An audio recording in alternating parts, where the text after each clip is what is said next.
Hi, Paul. Hi, Jenna. How are you? Great, thanks. Excellent. So, well, we're going to get going here, but you're in the neighborhood here. Okay. So if I want to reach out back to you, since we're in Brooklyn, New York, Nice. and we have a kitchen and the whole kind of thing here, and a TV studio at Flatbush Avenue and right on top of Nevin Street. So Oh, great. I want to get back and see how we can do things in children and babies, and what you're involved with is very important to me. So here we go. Thank you. Okay. Hi, Paul Slack. It's Good News Planet speaking to Jenna Helwig. Hi, Jenna. How are you? Great, thanks. Parents, food editor, and author of a new book, Real Baby Food. And we're going to learn about surprising foods you can feed your baby as young as, I guess, 4 to 6 months. All right, help prevent allergies. All righty, this is beautiful. We're going to talk about one of my favorite foods, peanuts, as well. Oh, great. It's one of mine, too. So tell us some good news here. Yes, so conventional wisdom held that introducing food slowly to babies might prevent food allergies. But recent research shows that, in fact, the exact opposite might be true. And now allergy experts recommend introducing babies to peanut butter at about 6 months after they have tolerated more traditional foods like fruits and vegetables and cereals. So it's a big switch, but good news for parents. I think my parents must have done that, because you have no idea how much peanut butter I eat. I love it. Well, go ahead. What is it about peanut butter? What is it about peanuts, do you think, that is such a wonderful and high protein and good fats food? There's a lot of great nutrition stuff about it. Like you said, it's high in plant-based proteins.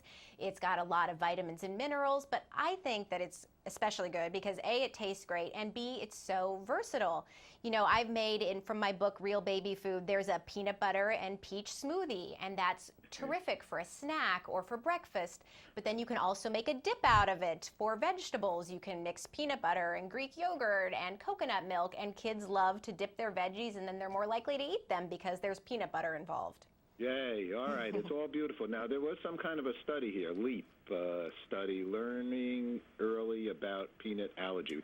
What was that all about, and where can people like find that somewhere on some websites and things? Well, this was a big study done out of the UK, and what they found was that even for children that have a high risk for peanut allergy, by introducing peanuts earlier on, they were less likely to develop the allergies as they grew up. Now, of course, if parents have any questions about this, they should talk to their pediatrician, find out more, and you can get more information about this study and others at peanutallergyfacts.org. Okay. So now tell us about your book. Yes. Real Baby Food. Real Baby Food. Well, one of the really important things for me was to help encourage parents and give them tools to give their babies a lot of fruits and vegetables at an early age, because baby food does not have to be boring. One of my favorite recipes from the book was for roasted pears with rosemary and peanut butter. And it's so simple, and I was just going to show you a little bit how you make it here. I roasted some pear slices in olive oil in the oven until they were tender. And then you just chop them up, stir in a little bit of peanut butter and some rosemary, and you've got a great puree for babies. Or, if you're like me, you will spread it on toast yourself for breakfast. And you would like this since you like peanut butter so much. I definitely like it.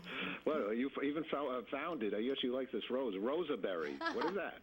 Well, Rosaberry is the company I founded after my daughter was born. My daughter's name is Rosa. And nice. I made all of her own baby food, and I realized how easy it was, and I wanted to share that with other parents. And so I started a company teaching cooking classes to parents, and I still do that. And it's great to share the knowledge that feeding your family is not hard. Now, are those classes in Brooklyn, New York, USA? Yep, New York area, absolutely. All righty, that's really good. So our audience knows we're here in downtown Brooklyn for a long time, and we have a TV studio and that kind of stuff. So we should figure out how we can do some good things together. That sounds fun. Sounds wonderful. So tell us a little bit more, since I'm a grandpa.